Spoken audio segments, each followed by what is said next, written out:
할렐루야. 오늘도 주님이 주시는 귀한 은혜가 우리 사랑하는 조은육교회 모든 성도들 삶의 자리에 충만하게 임하시기를 주님의 이름으로 간절히 축원합니다.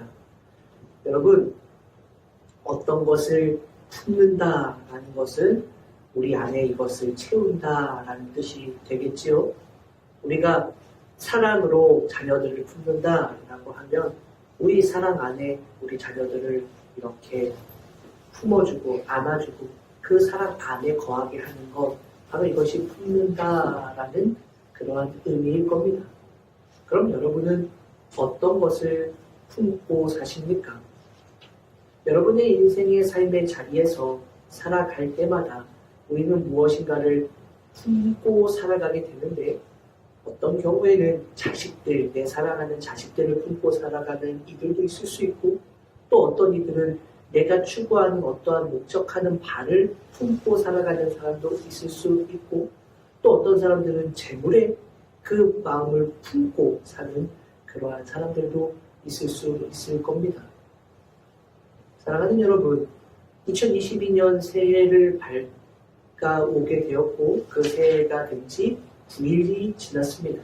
두 번째 주일을 맞이하게 되었는데 2022년 새해를 이제 시작하면서 지난 2021년 지나왔던 한 해를 돌아보고 새로운 한 해를 믿음으로 결단하고 나아가는 삶의 자리에서 우리는 무엇을 품고 우리 안에 무엇을 놓아주고 살아갈 것인가, 우리 스스로 한번 생각해보며 주님의 말씀을 나누고자 합니다. 오늘 본문에 사도 바울은 2장 5절 말씀에서 이렇게 말해줍니다. 너희 안에 이 마음을 품으라. 곧 그리스도 예수의 마음이니. 사도 바울은 우리에게 이 마음을 품어야 한다라고 그렇게 말하는데, 이 마음을 품다라고 번역된 이 단어의 원뜻이 사실은 중요하게 여기다, 얻으려고 애쓰다, 전념하다라는 뜻입니다. 원래 뜻이 그렇습니다. 그러니 바울은 단순히 우리의 마음속에 놓아두어라, 우리의 마음속에 간직해라, 담아둬라 라고 이야기하는 것 정도가 아니라 중요하게 여겨야 한다. 그것을 얻기 위해서는 수고하고 애씀이 있어야만 얻을 수 있다. 그리고 그것을 얻기 위해서는, 그 마음을 얻기 위해서는 전념해야만 한다라고 우리에게 그렇게 말해주고 있는 것입니다. 서두에 우리가 이야기했던 것처럼 무엇을 마음에 품는다라는 것보다는 그것을 얻기 위해서는 노력하고 애써야만, 전념해야만, 그것을 중요하게 여겨야만 가질 수 있는 것, 그렇게 해라라고 우리에게 말해주고 있는 것입니다.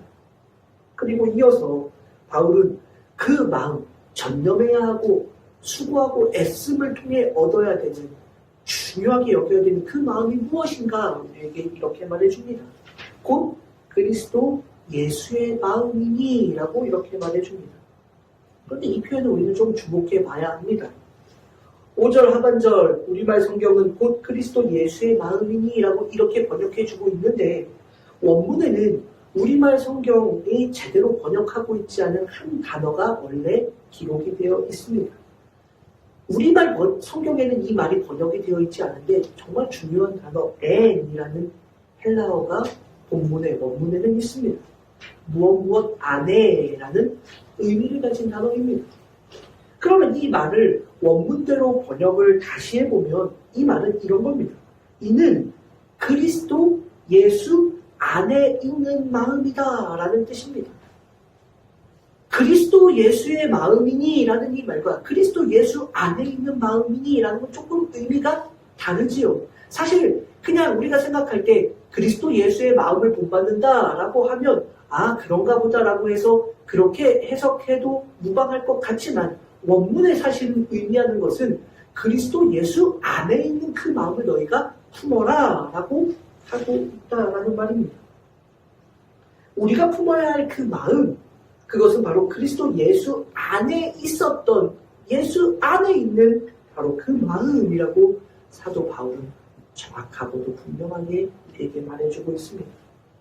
그럼 주님 안에 계시고 주님 안에 가지고 계셨던 그 마음이라는 것, 이것을 생각한다면 우리는 참 이 말씀 속에서 중요한 것을 생각해 볼 수 있습니다. 그 그리스도 예수 안에 있는 마음이라고 한다면 여러분 우리가 놓치지 말아야 할 한 가지, 이 말씀을 통해서 우리가 깨달을 수 있는 한 가지는 무엇이냐? 바로 우리가 품어야 될 마음, 우리가 가져야 될 마음은 그리스도 예수의 마음, 그래요, 주님의 마음을 품자, 이렇게 하고 넘어갈 수 있는 말이지만 그리스도 예수 안에 있는 마음을 품어야 된다라고 하면 우리가 놓쳐서는 안 되는 한 가지가 있습니다. 무엇이냐? 바로 우리가 품어야 될 그 마음은 그리스도 예수 안에서만 얻을 수 있는 마음이다라는 것입니다. 중요한 겁니다.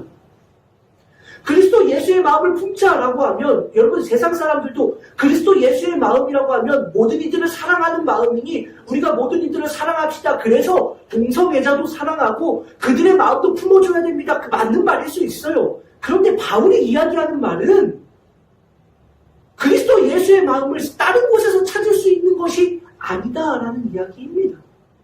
여러분 우리가 품어야 되는 마음은 어디서만 찾을 수 있느냐? 그리스도 예수 안에 있는, 그러니 그리스도 예수 안에서만 찾을 수 있는 것이다 라는 말입니다. 세상 사람들은 말이에요, 또 교회 안에서도 말이에요, 요새는 그리스도 예수의 마음을 세상 바깥에서 다른 것에서도 얼마든지 찾을 수 있다고 말하는 이들도 있고 그런 목회자들, 성도들도 있습니다. 교회 안에만 구원이 있느냐? 사실 어떻게든 따져보면 그래요, 교회 안에서만 구원이 있는 것이 아니라고 말할 수도 있을 수 있어요. 그렇지만 그들이 말하면서 그렇게 말하면서 하는 이야기가 주님 너머에 있는 곳에서도 우리는 믿음의 길을 걸어가며 그 마음을 가지고 믿음의 길을 걸어갈 수도 있다라고 그렇게 말하는 이들도 있습니다. 그런데 여러분 기억하십시오. 사도 바울이 품으라라고 하는 마음은 그리스도 예수 안에서만 찾을 수 있는 마음이다. 여러분 우리는 이것을 기억해야 합니다. 그리스도 예수 안에 있는 것을 찾아야 되는 것이지 주님 바깥에서 절에서도 배울 수 있고 이슬람교에서도 배울 수 있고 아니면 온갖 이단에서도 배울 수 있는 그러한 것이 아니다라고 바울은 우리에게 분명히 가르쳐주고 있는 겁니다. 주님 안에 있었던 그 마음, 우리가 품고 우리가 중요하게 여기고 우리가 그것을 얻기 위해서는 수고하고 애쓰고 땀방울을 흘려야만 하는 그것, 정말로 소중하게 간직해야 되는 바로 그것을 얻기 위해서는 전념해야만 하는 바로 그것은 주님 안에서만 얻을 수 있다는 것. 바로 이 한 가지를 우리가 놓치지 말고 주님의 말씀을 들어야 합니다. 사랑하는 여러분, 오늘 우리는 믿음의 길을 걸어가고 있지 않습니까? 저도 그렇고 우리 성도님들도 믿음 안에 걸어갑니다. 그런데 과연 우리는 무엇을 품고 살아갑니까? 아니 더 나아가서 우리가 품고 있는 것은 도대체 어디에서 가지고 온 것들입니까? 주님 안에 있는 것입니까? 아니면 주님 밖에서도 얻을 수 있는 그것을 우리는 품고 살아갑니까? 사랑하는 여러분, 예수 그리스도 안에 있었던 주님이 간직하고 품고 계셨던 그 마음, 바로 그것을 간직하고 그것을 얻기 위해 애쓰고 수고하고 그것을 중요하게 여기고 전념하는 사랑하는 주님의 자녀들이 될 수 있기를 주님의 이름으로 간절히 축원합니다. 바로 오직 그 한 가지, 주님 안에 있었던 그 마음을 너희는 품어야 한다. 그것만을 가져라 라고 바울이 우리에게 2000년 전 그렇게 말해주고 있었던 것입니다. 우리가 소유해야 되는 믿음의 길을 걸어가는 주님의 자녀들이 간직해야 되는, 소유해야 되는 그 마음은 오직 주님 안에서만 얻을 수 있다는 그 분명한 사실이 우리의 믿음의 과정 가운데, 그 신앙의 여정 가운데 흔들리지 않을 수 있기를 간절히 소원합니다. 여러분, 요새는 말이에요, 믿음의 길을 걸어가면서도 신앙생활을 하면서도 말이에요, 세상의 것과 믿음의 것이 경계가 모호해지고 경계가 넘어서고 흐트러지는 것들을 참 많이 보게 됩니다. 신앙생활을 하면서도 말이에요, 세상의 것이 마치 주님의 마음과 별반 다르지 않다라고 여기는 그러한 목회자들, 신학자들도 있습니다. 그러나 기억하십시오. 세상의 것은 세상의 것. 믿음의 자녀들이 품어야 되는 우리의 마음은 그리스도 예수 안에서 찾아야 하는 것이라는 것을 잊지 않는 우리 모두가 될 수 있기를 간절히 소원합니다. 바로 그러한 것, 주님의 마음을 품는 자들만이 하나님의 자녀들이라고 우리 스스로 고백할 수 있을 겁니다. 사랑하는 여러분, 그 마음 안에 무엇을 품느냐에 따라 그들의 삶이 결정됩니다. 바울의 이 말을 우리가 되짚어보며 그리스도 예수 안에 있는 그 마음으로 우리가 우리의 믿음의 길을 걸어갈 수 있는 복된 주님의 자녀들이 되시기를 간절히 원합니다. 이어서 바울이 계속해서 말하고 있는 그 말씀을 우리는 주목해 보게 되는데, 바울이 그것을 간직하기 위해서는 수고하고 애써야 하고 정말 귀중하게 여겨야 되고 전념해야 되는 그 마음은 무엇일까? 2장 5절에서 말하고 있는 그 마음, 너희가 간직해야 되는, 정말 중요하게 여겨야 되는, 그것을 얻기 위해서라면 수고하고 애써야 하고 전념해야 되만 하는 그 마음, 그리스도 예수 안에 있었던 바로 그 마음은 도대체 무엇이냐? 6절 이하에서 바울은 그 마음이 어떠한 마음인가? 그것을 우리에게 알려주고 있습니다. 빌립보서 2장 6절에서 8절 말씀, 제가 다시 한번 봉독해 드리겠습니다. 그는 근본 하나님의 본체시나 하나님과 동등됨을 취할 것으로 여기지 아니하시고 오히려 자기를 비워 종의 형체를 가지사 사람들과 같이 되셨고 사람의 모양으로 나타나사 자기를 낮추시고 죽기까지 복종하셨으니 곧 십자가에 죽으시니라. 바로 이 말씀, 이 6절에서 8절의 이 말씀이 그리스도 예수 안에 있었던 마음이라고 바울은 이야기하고 있고, 바로 이 마음을 얻기 위해서 너희는 수고하고 애써야 한다, 전념해야 된다, 이 마음을 소중하게 여겨라, 너희가 항상 이것을 품고 소유하고 살아가라 라고 믿음의 자녀들에게 그렇게 말해주고 있는 것입니다. 사도 바울은 바로 이것을 말하면서 우리에게 이야기해주고 있는 주님의 마음, 주님 안에 있는 마음이 무엇인가를 우리에게 말해주고 있는데, 오늘 이 아침에 우리는 도대체 이 마음이 어떠한 것인가를 우리가 함께 나누며 우리의 신앙의 모습을 점검해 보려고 합니다. 6절 말씀 보면 그는 근본 하나님의 본체시나 하나님과 동등됨을 취할 것을 여기지 아니하시고 라고 성경은 이렇게 말하고 있습니다. 근본이라고 되어 있는 이 단어는 원래는 존재하다라는 의미의 단어입니다. 또한 본체라고 번역된 이 말은 원래는 형상을 의미하는 단어입니다. 그런데 이를 하나님과 연관해서 사용할 때는 하나님의 신성, 본질을 의미할 때에 이 단어를 하나님 편에 붙여서 사용합니다. 그리고 그것이 N이라는 전치사와 연결되어 있습니다. 그래서 이 표현을 조금 더 쉽게 정리해서 해석해보자면 그는 이라고 할 때 그는 누굽니까? 예수님이죠. 예수님은 하나님의 신성, 본질 안에 존재하고 계셨다라고 이 6절 전반절의 말씀을 해석해 볼 수 있습니다. 즉 예수님은 하나님의 신성, 하나님의 본질 안에 계셨던 분이라는 말입니다. 그러면 이 말은 우리에게 무엇을 의미하느냐? 예수님이 하나님의 신성, 하나님의 본질 안에 계셨던 분이라고 한다면 그럼 예수님은 어떤 분이에요? 하나님과 똑같은 분이다라는 것을 알 수 있는 거지요. 예수님은 곧 누구다? 하나님이시다라는 것을 바울은 이야기해주고 있는 것입니다. 요한복음 1장에 보면 우리에게 주님이 어떠한 분이시다라는 것을 요한은 분명히 말해줍니다. 최초부터 계셨던 말씀, 그 말씀은 곧 하나님이신데 그 말씀이 육신이 되신 분이 바로 예수 그리스도다라고 요한은 우리에게 말해줍니다. 곧 예수님은 하나님과 동일한 본질로 최초부터 하나님의 신성 안에 말씀으로 계셨던 분이라고 요한은 그렇게 말해주고 있습니다. 그래요. 요한의 표현도 그렇고 바울의 표현도 똑같습니다. 예수님은 누구시다? 하나님이시다. 하나님과 똑같은 분이시다. 최초부터 하나님의 신성과 함께 계셨던 바로 그분이 예수 그리스도다라고 우리에게 말해주고 있는 것입니다. 그러면 예수 그리스도는 하나님이신데 하나님과 똑같은 분이신데 그 똑같은 동일하신 하나님인 예수님께서 어떻게 하셨다라고 바울이 말하고 있는가? 하나님과 동등됨을 취할 것으로 여기지 아니하시고 라고 성경은 그렇게 말하고 있습니다. 동등하다라는 건 뭡니까?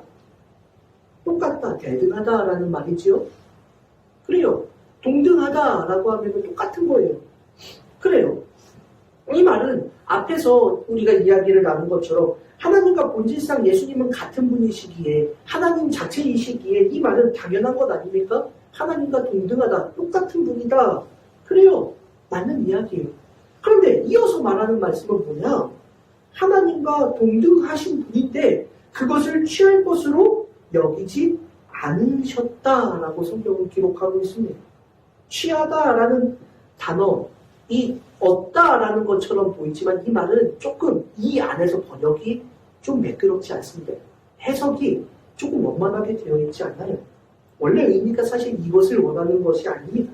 취하다라고 하면 내가 내 목적에서 이것을 얻으려고 하는 것, 즉 내 것이 아닌 것을 내가 가지려고 하는 것, 이런 것을 말할 때 취하다라고 우리는 의미적으로 해석을 하는데 그렇게 생각하지만 사실 이 단어의 원래 뜻은 내 것, 자신의 것을 소유하던 것들을 놓아버린다라고 할 때 바로 이 취하지 않았다라는 이 단어가 바로 이러한 의미입니다. 취하지 않았다라고 하니 내 것이 아닌 것을 가지려고 했던 것 마음을 비워버렸다라는 것이 아니라 원래부터 가지고 있었던 내 것을 그냥 놓아버렸다라는 것이 취하지 아니하셨다라는 뜻입니다. 여러분 이 말의 차이는 분명하지요? 그래요. 저도 자녀들을 키워보니까 그런데 자녀들을 키워보다 보면 그래요. 내 것을 가지려고 하는 아이도 있고 어떤 아이들은 내 것이 아닌 것도 내 것처럼 가지려고 하는 애도 있고 어떤 애들은 그 모습 속에서 내 것이어도 다른 아이가 가지려고 하는 모습을 보면서 내려놓는 아이도 있어요. 저희 아이가 3명인데 말씀을 묵상하면서 야 그렇구나 우리 아이 3명이 다 똑같이 이런 마음들이 있구나. 그래요. 내 것인데 내 것을 가지려고 하는 끝까지 가지려고 하는 사람도 있겠고 내 것이 아닌 것을 가지려고 하는 사람도 있을 것이고 어떤 이는 원래부터 내 것이었어도 그것을 다른 사람들의 어떤 필요나 어떠한 그런 상황 때문에 내려놓는 이들도 있을 겁니다.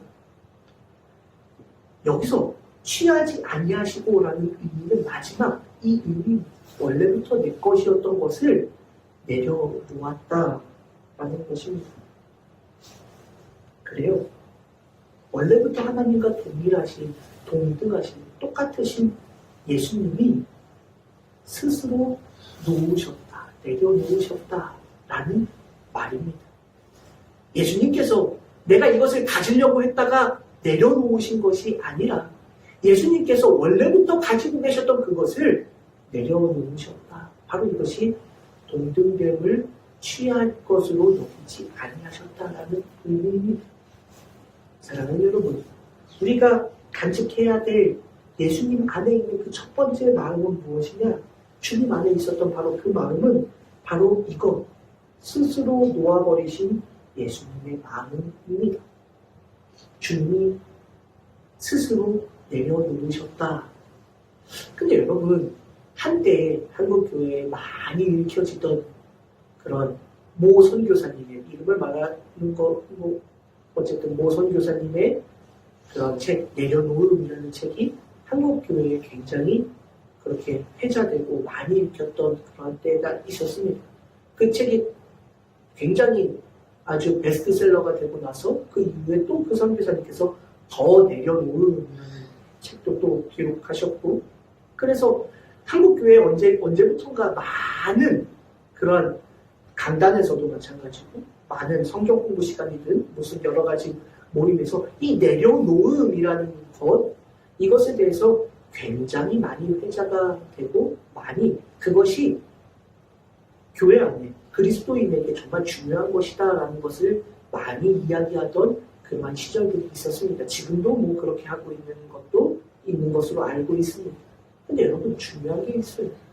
내려놓았다라는 것이 과연 무엇인가? 오늘 성경의 본문에서 주님이 내려놓으셨다라고 하는 이 말씀에서 우리는 진짜 내려놓음이 무엇인지를 찾아볼 수 있습니다. 주님이 내려놓으신 그 말은 도대체 주님이 내려놓으셨다라는 것은 무엇인가? 무엇을 주님이 내려놓으셨는가? 여러분 그것은 하늘의 보좌를 내려놓으셨습니다. 주님이 가지고 계셨던 하늘의 권능을 주님은 내려놓으신 것입니다.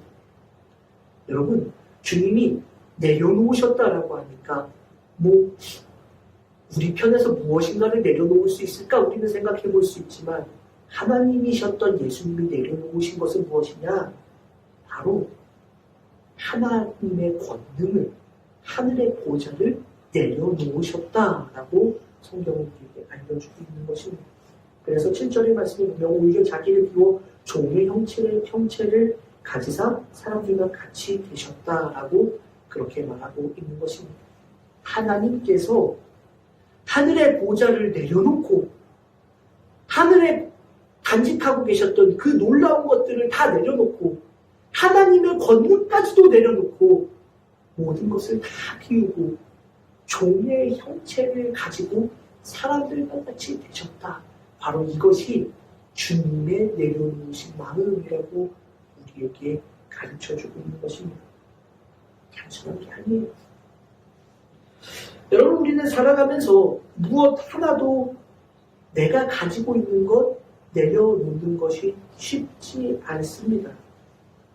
세상의 것 내려놓는 것 쉽지 않습니다. 아니 더 솔직하게는 내가 가지고 있는 것 내려놓는 게 쉽지 않다라는 것이 아니라 더 정확하게는 내가 가지지도 않았던 것까지도 원래 내 것이 아니었던 것까지도 내려놓으라고 하면 그것조차도 내려놓는 것이 쉽지 않다라는 것을 우리 스스로 경험하게 됩니다. 여러분 그렇지 않아요? 물질이라는 것이 원래 내 것입니까? 그런데 그 물질 하나도 내려놓는 것, 원래 내 것이 아니었던 그것조차도 내려놓는 것이 쉽지 않습니다. 요새 이제 얼마 안 있으면 대통령 선거가 있잖아요. 3월 9일이라 그러더라고요. 이제 2달 남았어요. 그런데 대통령 선거가 있으면서 그 후보들 간에 서로를 비방하고 공격하고 전 누구를 지지하는 게 아니라 이 사람은 이렇게 공격하고 이 사람은 이렇게 공격해요. 그 권력을 잡기 위해서. 근데 여러분 그 권력이 원래 자기 게 아니잖아요. 근데 여러분 우리는 그래요. 내 것이 아닌 그 권력도 잡기 위해서는 그것을 내려놓는 게 쉽지 않아요. 어떤 사람은 몇 번째나 떨어지는 것을 알면서도 계속해서 나오는 사람들이 있고 말이에요. 내 것이 아닌 권력조차도 내려놓는 것 쉽지 않아요. 인기도 마찬가지입니다.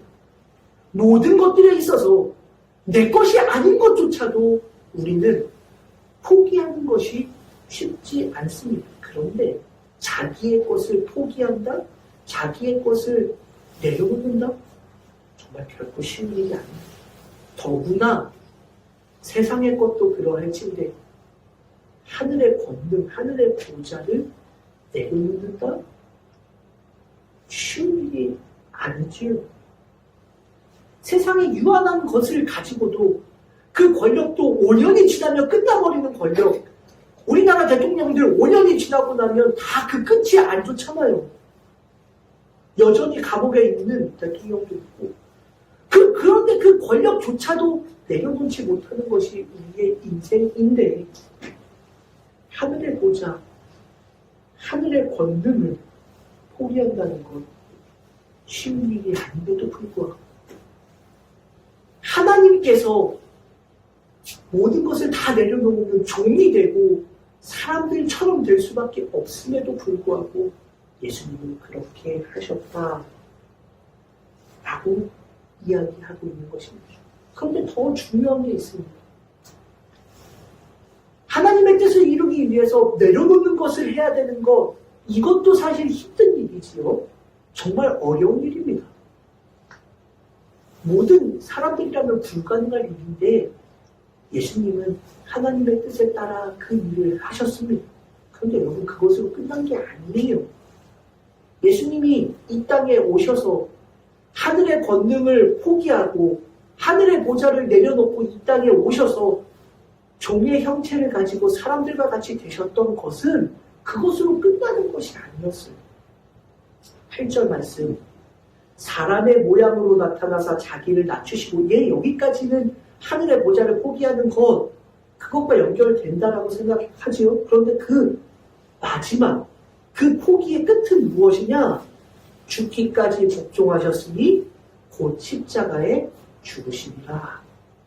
그래요, 여러분.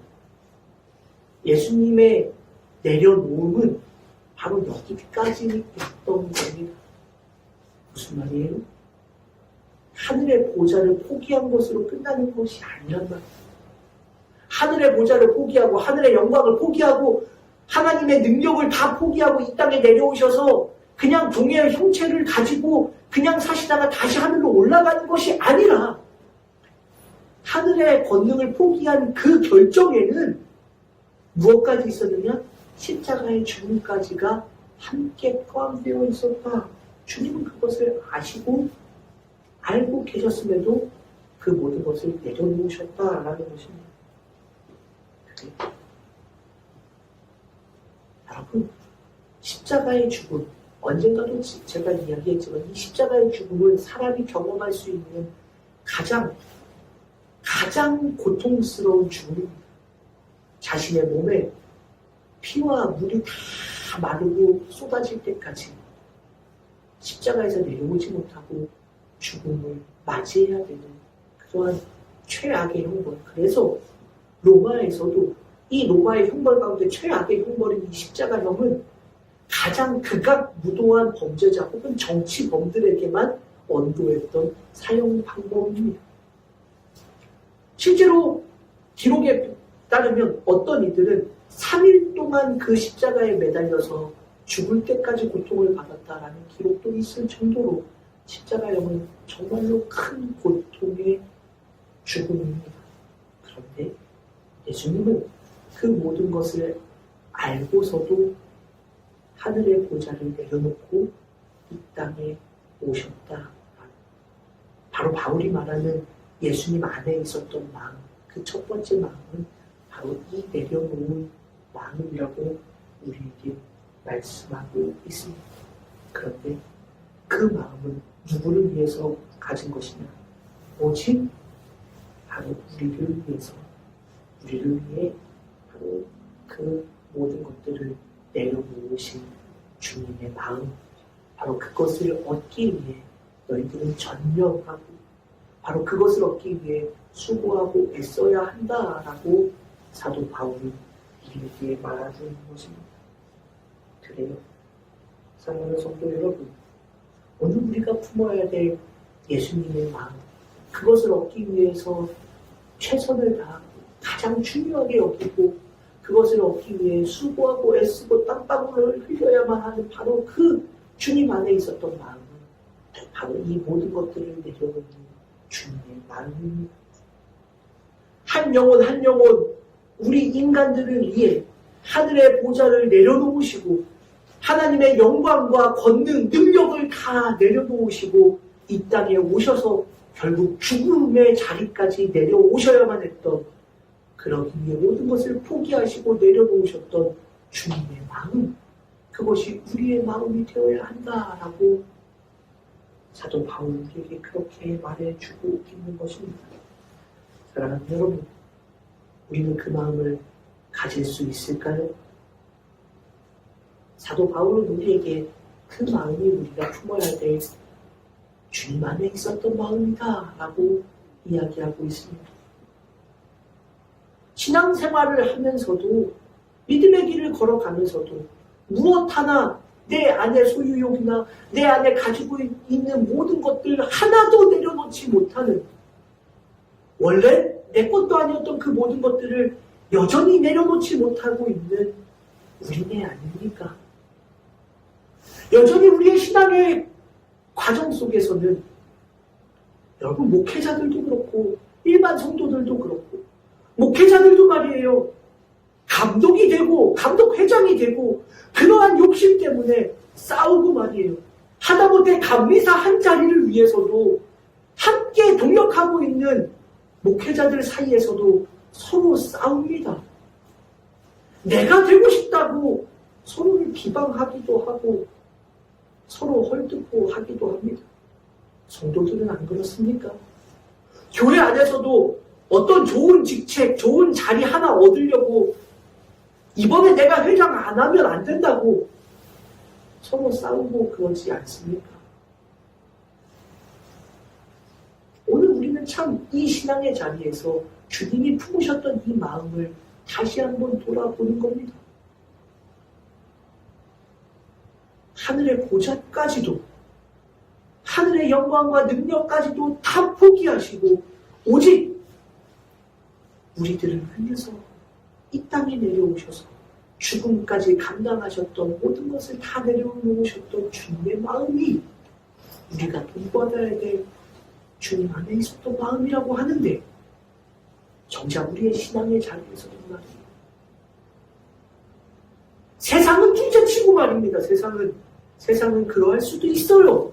세상에서 얻고자 하는 거 그러할 수도 있어요. 세상에서 놓지 못하는 거 그러할 수도 있어요. 그런데 정작 교회 안에서도 말이에요. 내려놓는 게 쉽지 않습니다. 정작 교회 안에서도 말입니다. 성도도 목회자도 교회 안에서도 그것 하나 내려놓지 못하고 전전히 근근하고 붙잡고 있는 그런 것들이 얼마나 많으냐. 오늘 이 말씀을 우리의 신앙의 자리에서 다시 한번 돌아볼 수 있기를 주님의 이름으로 간절히 축원합니다. 주님의 이 마음, 죽음까지 아시면서도 내려놓으셨던 그 마음. 그런데 우리는 죽음이 웬 말입니까? 원래 내 것도 아니었는데 말이에요. 그 모든 상황 속에서도 아무것도 놓지 못하는 우리의 모습을 돌아보며 바로 이 주님의 마음을 얻기 위해서 왜 수고하고 애써야 하는지, 왜 전념해야 되는지, 왜 땀방울이 떨어지지 않으면 이것을 얻을 수 없는지를 우리도 깨닫게 되는 것. 간단치 않은 거지. 저는 여러분, 이 간단치 않은 것이지만 성경은 우리에게 바로 이 마음을 품어야 한다라고 말해주고 있습니다. 오늘 우리도 이 마음을 품을 수 있도록 믿음의 길의 여정에서 주님처럼 내 것이 아닌 것부터 하나하나 내려놓고 비로소 내 것까지도 주님 안에서 내려놓을 수 있는 믿음의 자녀들로 살아갈 수 있는 저도 우리 사랑하는 성도님들 되시기를 주님의 이름으로 간절히 축원합니다. 두 번째, 주님이 품으셨던 마음이 있는데 그 마음은 다음 주에 우리가 함께 또 나눠보도록 하겠습니다.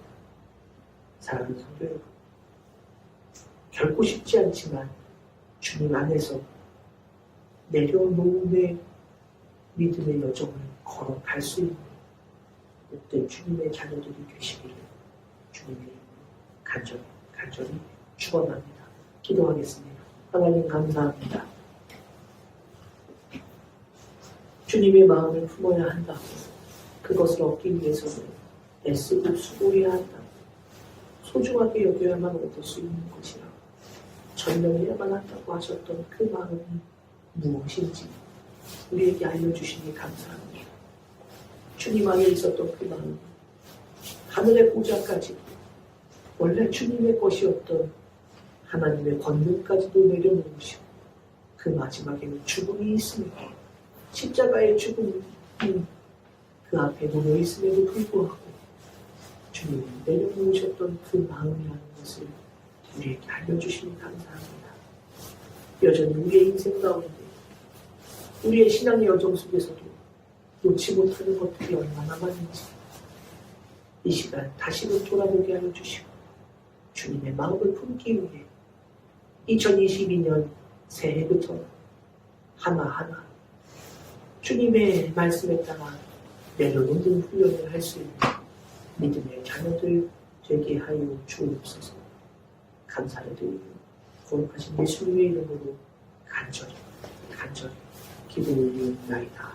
아멘.